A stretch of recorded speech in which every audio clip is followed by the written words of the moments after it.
Is this adjuvant used in other licensed products, either in the U.S. or elsewhere, or is it a new adjuvant? This is the first vaccine for humans in which this adjuvant is being used. Thank you. You mentioned the post-marketing safety studies. Is there any description of what those are to be? There are a number of post-marketing safety studies. The study 23, a signal of acute myocardial infarction was seen, and therefore we made it a requirement for this signal to be investigated further. The commitment was to look at also the occurrence of zoster, because that was also seeing an increased incidence in the study 23.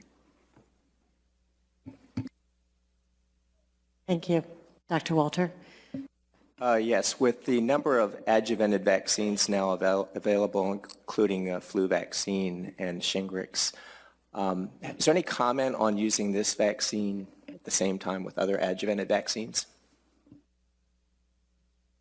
We have no data to make a recommendation one way or the other. So just to sort of put this in context of other vaccines, whilst preclinical studies were not done using these vaccines simultaneously, our general approach to immunizations is that they can be given at the same time in different limbs. We will take a vote on this recommendation. And voting is open? Is voting open? Thank you very much. So the voting is completed, and it is unanimous to support this recommendation. The vaccine safety data link data will require people to be using the vaccine to develop substantive database. And Dr. Sun, do you want to comment on the post-marketing data that FDA is requiring? I think for the myocardial infarction study, we're seeing that the date for likely for completion is May 31, 2020.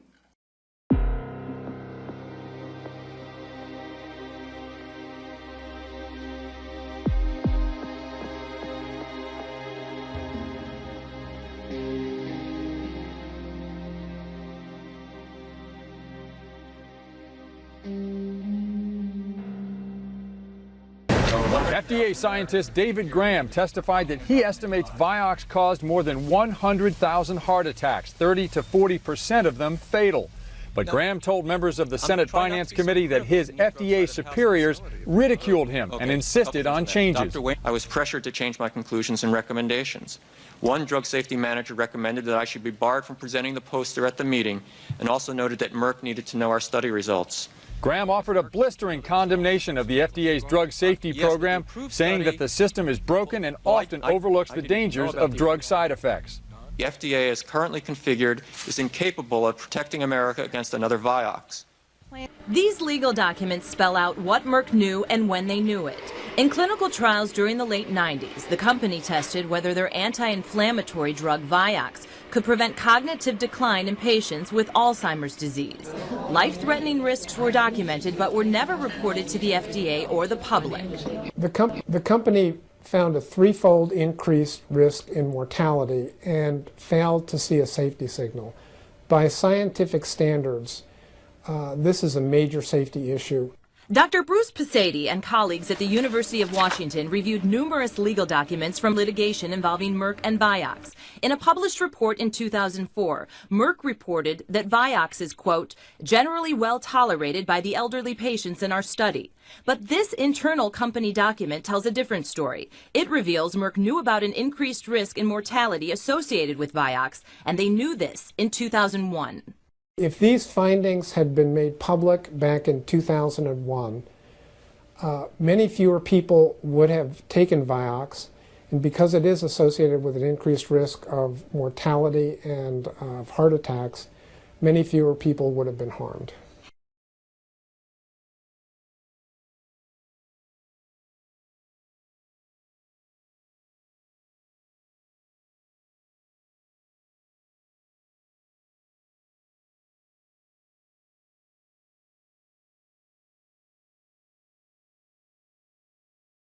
I came to the New England Journal of Medicine in 1979.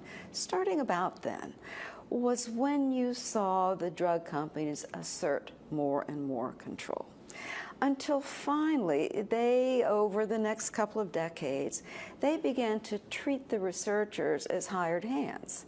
They would design the research themselves. You know, you can do a lot of mischief in how you design a trial. Or we'll test this drug and we'll tell you whether it can be published or not.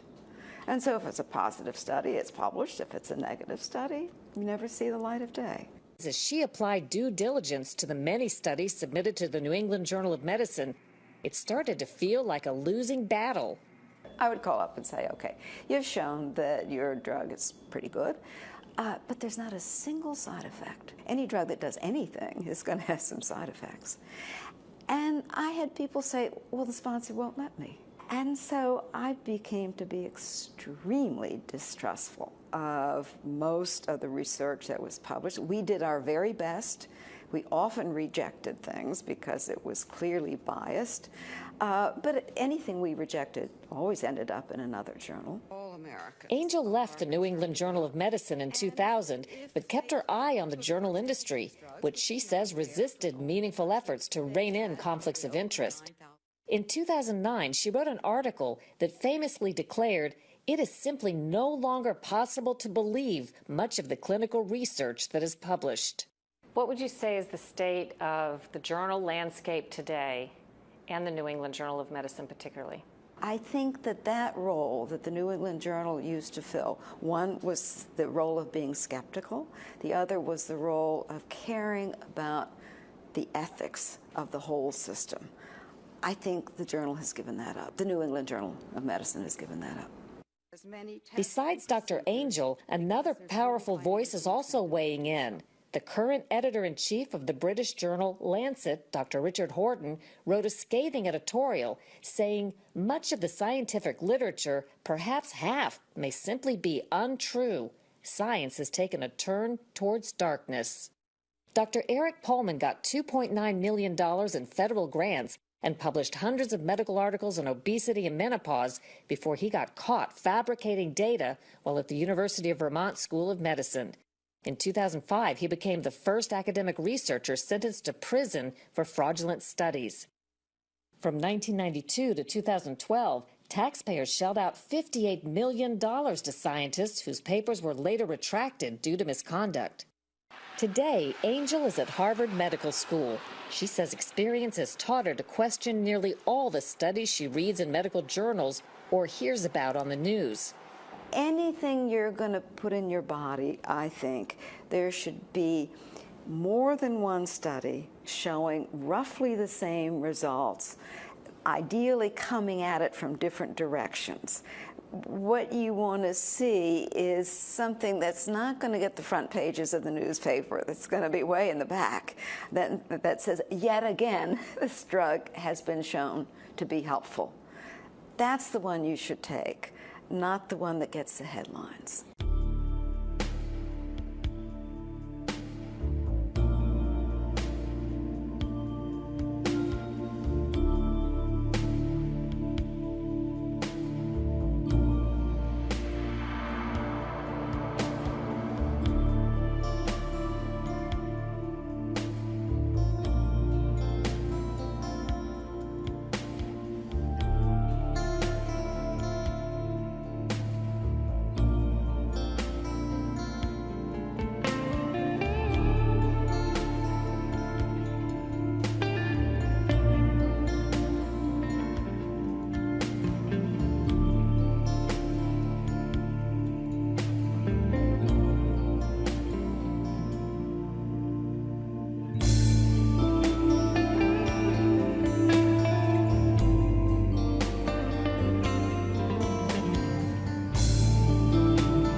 everybody takes money from pharma, so they've all been corrupted, and it's almost impossible to get anything done on Capitol Hill.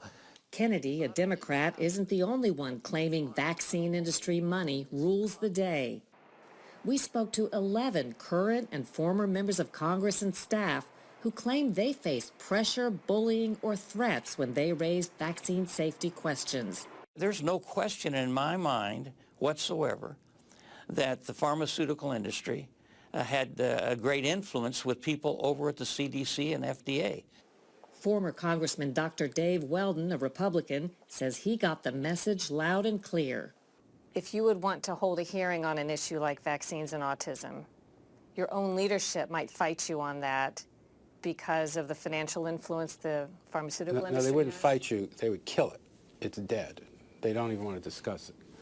It's dead on arrival. If you as an individual member want to take on the pharmaceutical industries, it's forget it. Can you describe an incident or just how that would go? It would typically be in a hallway or on the street, and people would come up to you and say, you really need to, back off on this.